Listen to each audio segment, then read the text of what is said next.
Vamos ler com a ajuda de Deus e a guia do Espírito Santo a palavra que Deus mostra, escrita no capítulo 6 do livro de Esdras. Esdras, capítulo meia dúzia.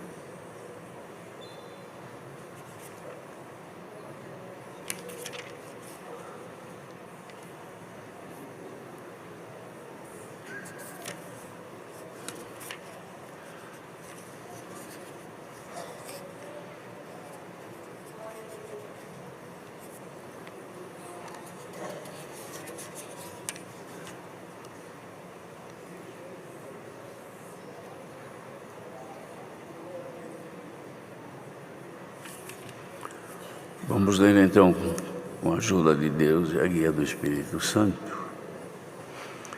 Então o rei Dário deu ordem e buscaram na chancelaria, onde se metiam os tesouros em Babilônia, em Acmeta, no palácio que está na província de Média, e achou um rolo, e nele estava escrito um memorial que dizia assim: no ano primeiro do rei Ciro, o rei Ciro deu esta ordem com respeito à casa de Deus em Jerusalém. Esta casa se edificará para lugar em que se ofereçam sacrifícios, e seus fundamentos serão firmes. A sua altura de 60 côvados, sua largura de 60 côvados, com 3 carreiras de grandes pedras e uma carreira de madeira nova. E a despesa se fará da casa do rei. Demais disto, os vasos de ouro e de prata da casa de Deus, que Nabucodonosor transportou do templo que estava em Jerusalém e levou para a Babilônia, se tornarão a dar, para que vão ao seu lugar, ao templo que está em Jerusalém, e os levarão à casa de Deus. Agora, pois, Tatenai, governador de além do rio, Setar-Boznai e os seus companheiros, os afarsaquitas, que estáis além do rio, apartai-vos dali. Deixai-os na obra desta casa de Deus, para que o governador dos judeus e os judeus edifiquem esta casa de Deus no seu lugar.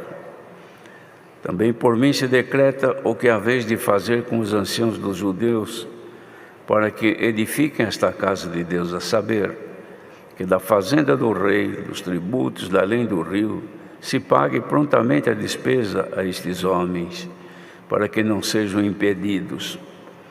E o que for necessário, como bezerros e carneiros e cordeiros, para holocausto ao Deus dos céus, trigo, sal, vinho e azeite, segundo o rito dos sacerdotes que estão em Jerusalém, dê-se-lhes de dia em dia, para que não haja falta, para que ofereçam sacrifícios de cheiro suave ao Deus dos céus e orem pela vida do rei e de seus filhos. Também por mim se decreta que todo homem que mudar esse decreto, um madeiro se arrancará da sua casa e levantado o pendurarão nele, e da sua casa se fará por isso um monturo. O Deus, pois, que fez habitar ali o seu nome, derrube a todos os reis e povos que estenderem a sua mão para mudarem e para destruir esta casa de Deus, que está em Jerusalém. Eu, Dário, dei o decreto, apressuradamente se execute. Até aqui somente.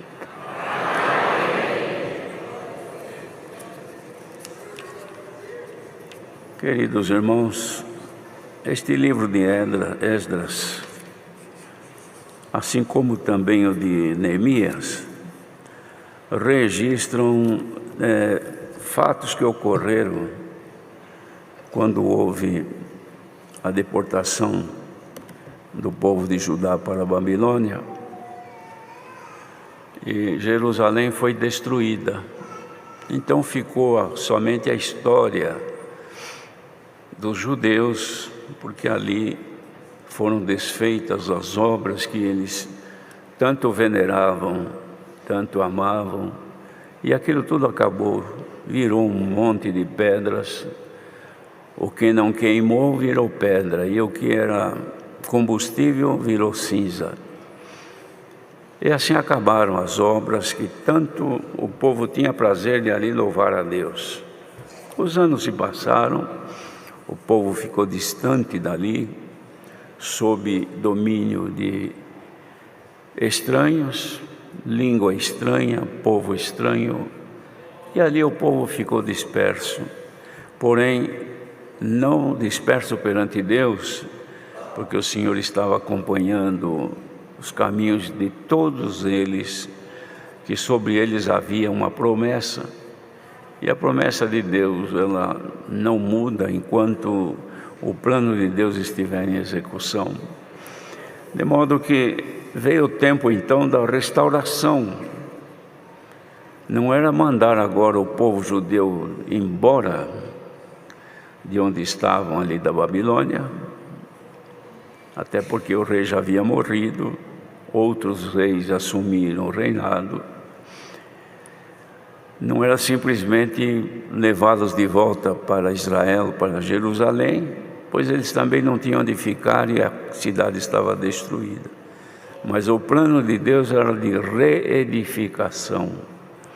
E a reedificação da cidade deveria começar pela reconstrução dos muros que foram caídos. Isto porque já naquele tempo era assim, as cidades eram cercadas por muros, e quando havia um ataque a uma cidade, a primeira coisa que faziam era entrar dentro da cidade, para dominar. E para entrar na cidade era preciso romper os muros.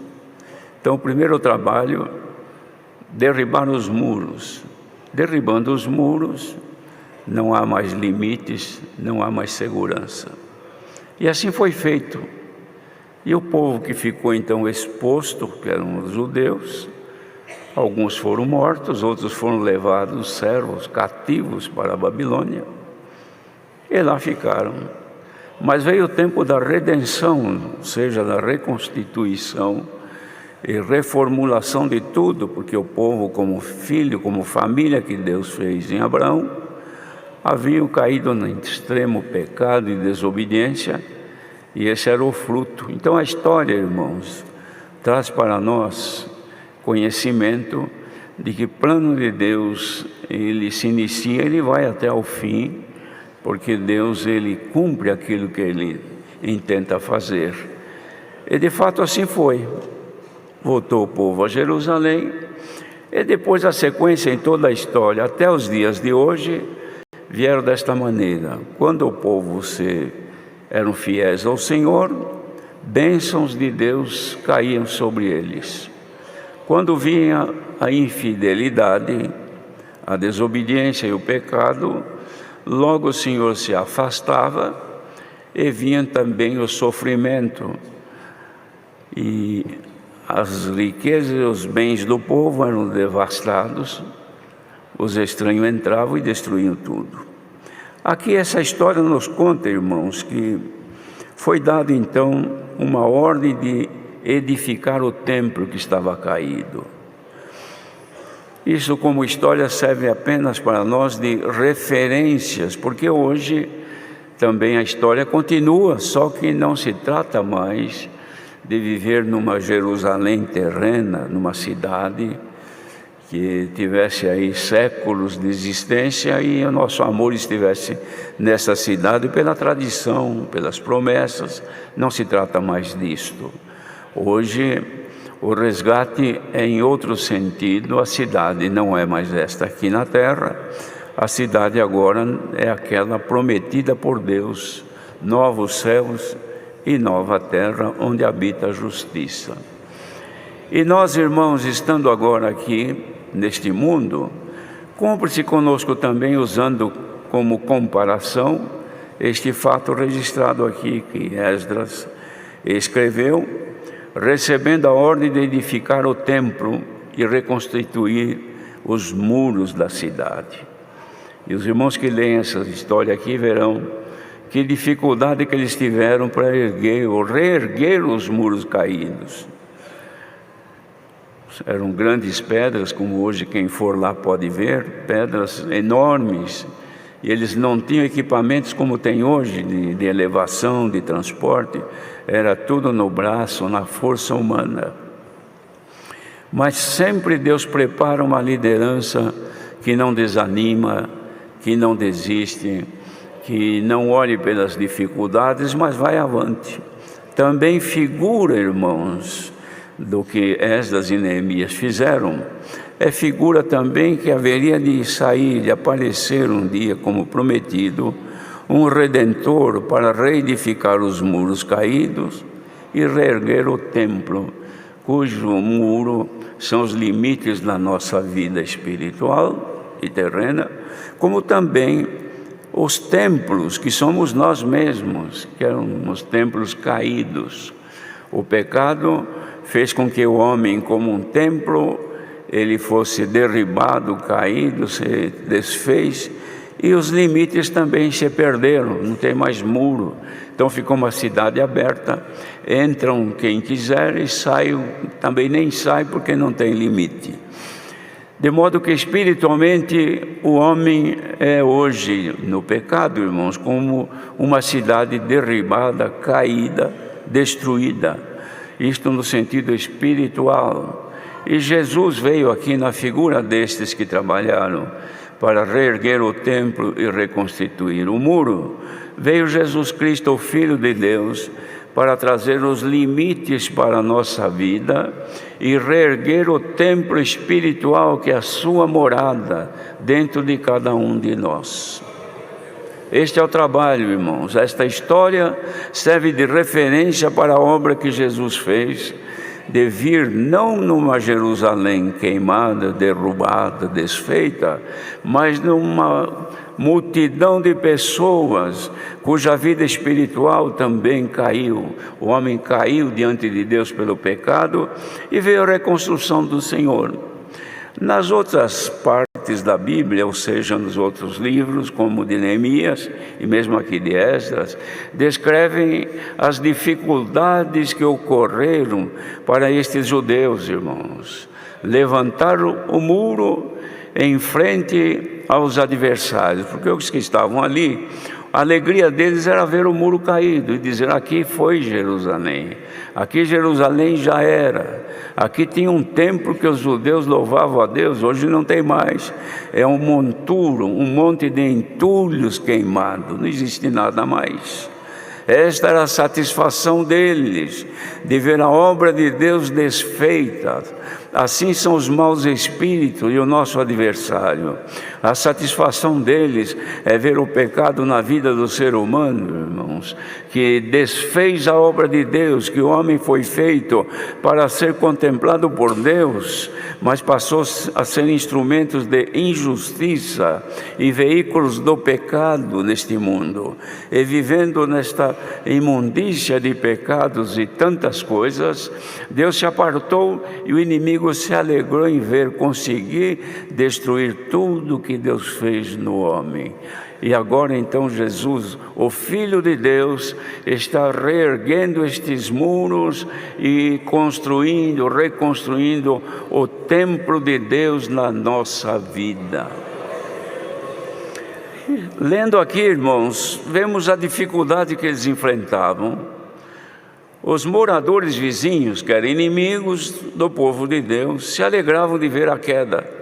E agora se irritavam e se tornavam extremamente violentos em desconfiar que eles iam reerguer o muro, que eles iam novamente construir o templo, e riam.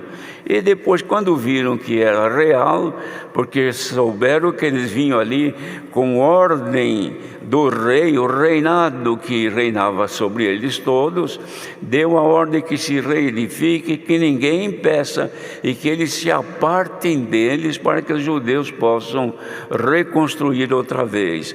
É a mesma ordem nos nossos dias, irmãos. A ordem do Rei dos Reis, nosso Deus, é de que os nossos adversários se apartem de nós. e que nós trabalhemos para reedificar os nossos limites na presença de Deus.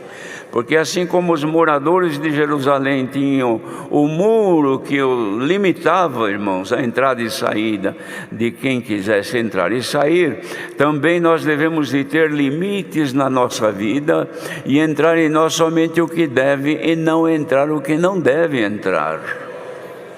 E quem faz este limite, quem constrói isso é o Senhor. Somente que Ele usa de nós, como os judeus foram usados, também o Senhor usa de nós para trabalhar. Então o que acontecia? Eles iam trabalhar, irmãos, os inimigos daquelas pessoas vinham ali e criticavam. E quando viram que a coisa estava andando muito bem, então eles diziam, esse muro aí depois de pronto, se vier uma raposa facilmente vai derrubar tudo isso aí, porque eles são inexperientes, o que eles fazem não tem base, eles não entendem de construção, mas não sabiam que ali tinha a ordem de Deus para reedificar o muro.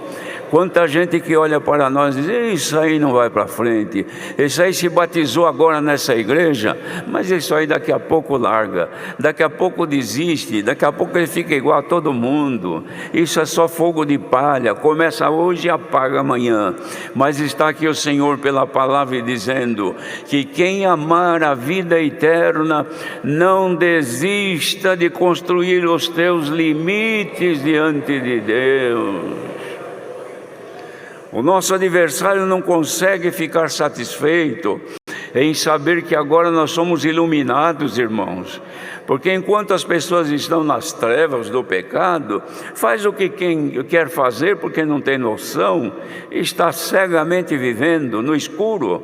Mas chega a luz, então vai sabendo onde põe os seus pés, por onde andam.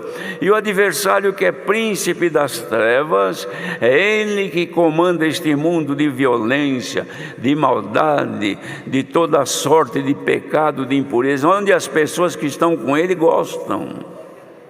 O mundo gosta, irmãos, de viver nas circunstâncias que o adversário impõe, livres, inventando males, construindo coisas malignas, se autodestruindo. Uns lutam para descobrir medidas e fórmulas para destruir seu irmão, seu amigo, um terceiro. Outros constroem e edificam fórmulas para seu uso próprio, para seu gozo natural, tirando a sua própria vida, tirando a sua saúde, se desfazendo e se atolando no vício, na maldade. Os irmãos imaginam quanto tipo de vícios existe hoje, falando fisicamente, que destrói a vida do viciado, da pessoa que se entrega. Depois que é preso naquilo, está atolado num lodo de pecados. A pessoa não consegue se livrar, fica sob efeito daquilo.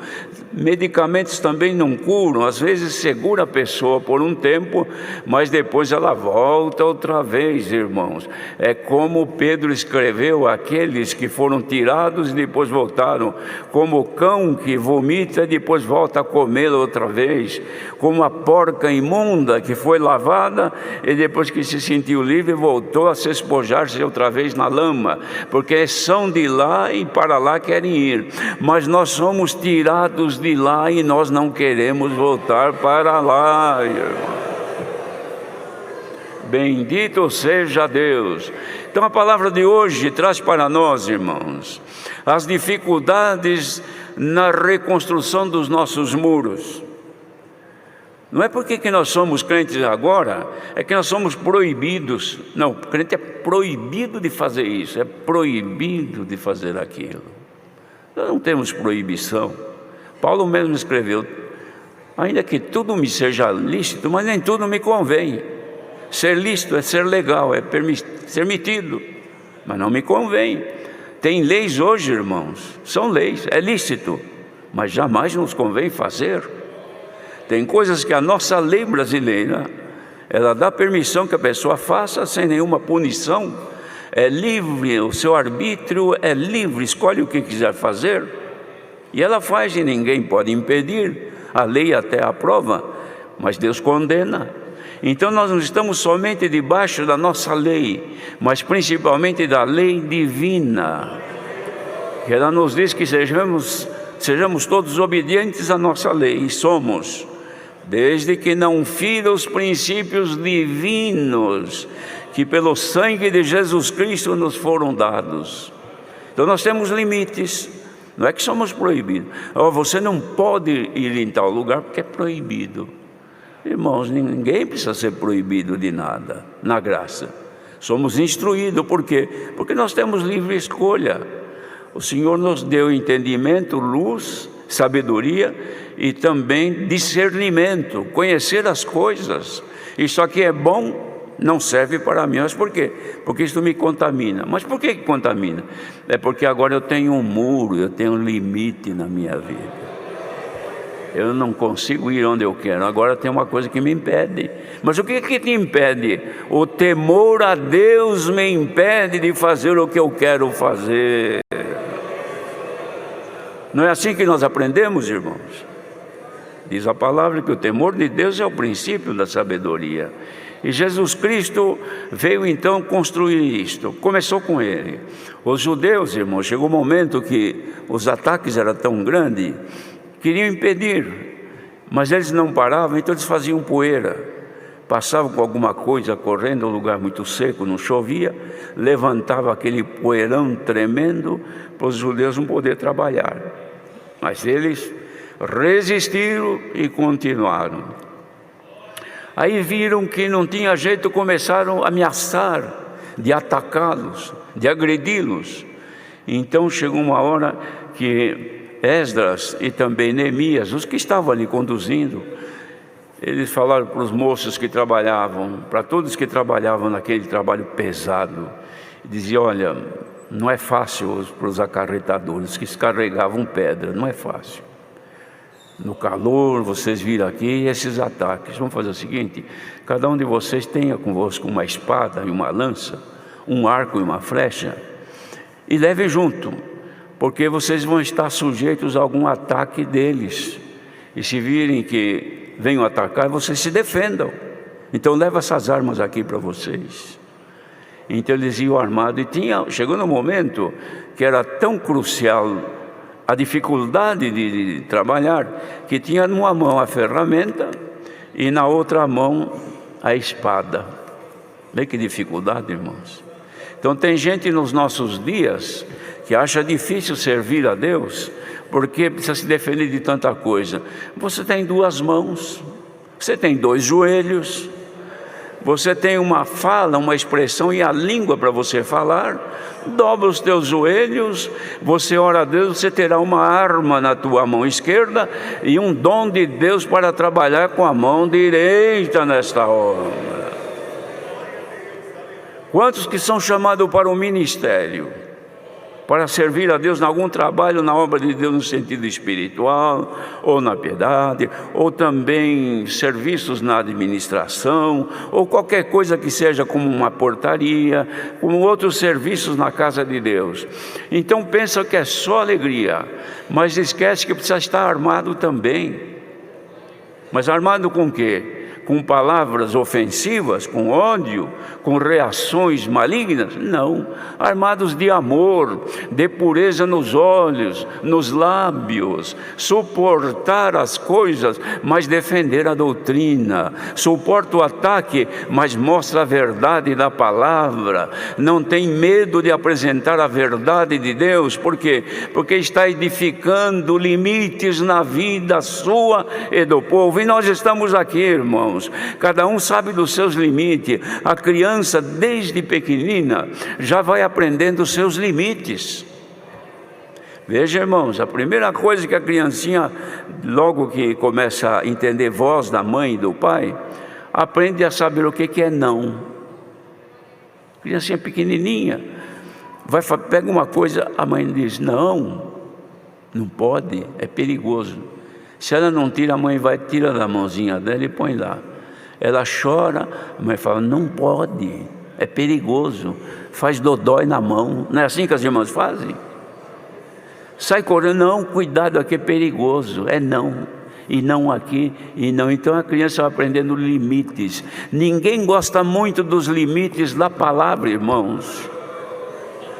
Quando Jesus mostrava os limites, faziam poeira, ameaçavam. e fizeram tudo, até que conseguiram matá-lo, crucificá-lo.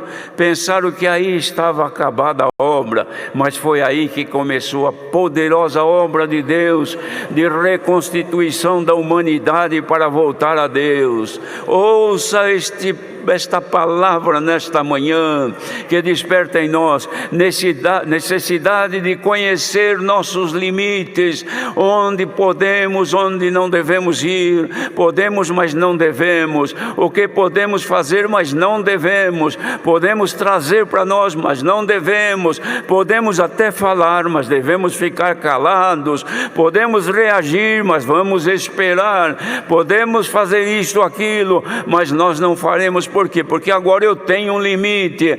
Haja limite na nossa vida, irmãos. Depois dos limites levantados, os muros, foi a edificação do templo. Começou então a erguer-se o templo para louvor de Deus. Foi quando então o Senhor, se agradando do povo, começou a trazer as bênçãos, voltou a alegria, voltou a vontade de servir a Deus. Irmãos, quando Deus faz aparecer na nossa vida o prazer de servir, de cantar, de tocar o teu instrumento para louvar a Deus, de assentar-te no órgão para glorificar a Deus nos teus louvores, da irmandade de se assentar dentro da casa de Deus e dizer: graças te dou, Senhor, bom é estar aqui, estou na tua casa. Se alguém tem o templo destruído, se o adversário entrou na vida de alguém, derrubou o templo porque os muros foram caídos, hoje começa uma reconstrução nos limites da tua vida. Volte para trás, reconheça, reconcilie-te com Deus, peça misericórdia, com arrependimento. Deus tem perdão sempre para dar ao que se arrepende. E quem é que não erra para não precisar se arrepender? Todos nós erramos, irmãos. Ou será que tem alguém aqui que acha que não erra? Então você é perfeito. Mas nós somos imperfeitos, estamos sendo aperfeiçoados por Deus. E quem é aperfeiçoado por Deus resiste, irmãos, às dificuldades. Porque as dificuldades que eles resistiam lá era por conta dos opressores. Hoje nós temos dois sistemas de opressão. A primeira opressão, que é muito difícil, é uma que nós carregamos conosco enquanto vivemos. É esta vida terrena, é esta carne. Este é o primeiro opressor, que o que ela gosta, o que ela quer e não quer saber de limites, forma então, irmãos, uma opressão contra o que está dentro de nós, que tem limites para as coisas, e a gente não gosta muito. Mas hoje o Senhor coloca força dentro da nossa alma, e as coisas carnais não terão domínio sobre o nosso espírito. Esta é uma maravilhosa obra, irmãos. É a reconstrução de Deus na vida do ser humano. Os irmãos, imaginem o seguinte: se este mundo todo, que tem quase 8 bilhões de seres viventes, se todos estivessem agora como nós aqui, dependendo dos horários onde estão, mas imaginemos, se todo ser humano neste momento estivesse em reverência como nós estamos aqui dentro, as irmãs assentadas com o véu sobre a cabeça. Por quê? Porque estão aí para louvar e glorificar a Deus, estão diante de Deus. Então tem o véu na cabeça, que significa, irmãos, o respeito e a honra. Depois tem também os homens sentados aí, todos quietos. De vez em quando se ouve um glória a Deus, outro aleluia. Imaginemos se o mundo fosse assim. Mas não é assim não, irmãos. estão atolados no pecado, na maldade, na violência, se autodestruindo, lugares que agora se soltam bombas e se destroem, lugares agora que estão pessoas ocultas esperando para matar a outra, para tirar a vida do outro, outros laboratórios construindo coisas para destruir a humanidade. O mundo é deste jeito, jaz no maligno, isto é, está morto no maligno. Este punhado de gente que Deus está dando, que não é só isso aqui não, irmãos. Tem gente que pensa que salvos serão somente nós aqui. Irmãos, a misericórdia de Deus é inimaginável.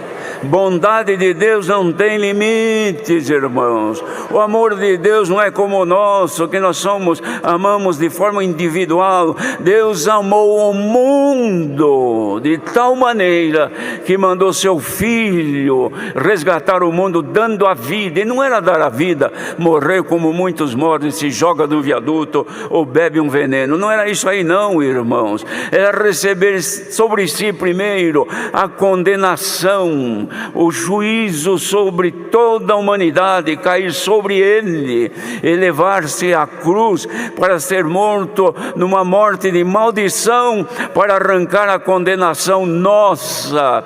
Oh, gente que está ouvindo esta palavra agora, seria momento da gente louvar e dizer: Senhor, graças te dou porque eu pertenço a essa multidão.